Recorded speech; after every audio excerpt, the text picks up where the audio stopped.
Tonight, we have in-depth coverage of a classroom arrest that's making national headlines.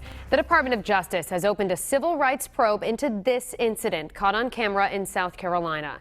A school resource officer wrestles and drags a high school student from her desk.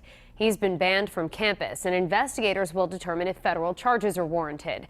New since 5, a sheriff says another video shows the student hitting the officer.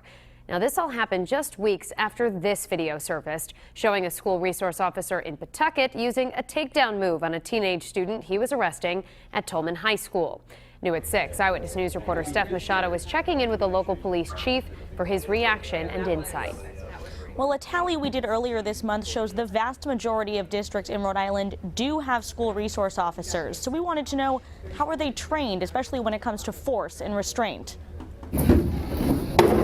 This video of a South Carolina school resource officer flipping a student in her desk comes less than 2 weeks after a school resource officer here in Rhode Island was captured on video too, using force to take down 2 students at Pawtucket's Tolman High School. That incident is still under investigation, but prompted the ACLU to caution against placing police officers in schools.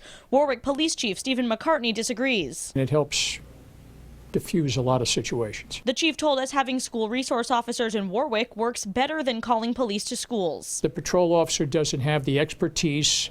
He doesn't know the players, so he's kind of stepping into a very difficult situation. Warwick school resource officers go to special training in New Hampshire run by the National Association of School Resource Officers. That group's position is that restraint and seclusion should be avoided to the greatest extent possible without endangering the safety of students and staff. But Rhode Island has no statewide policy requiring that training. Do you think there should be a statewide policy? I'm not going to say no.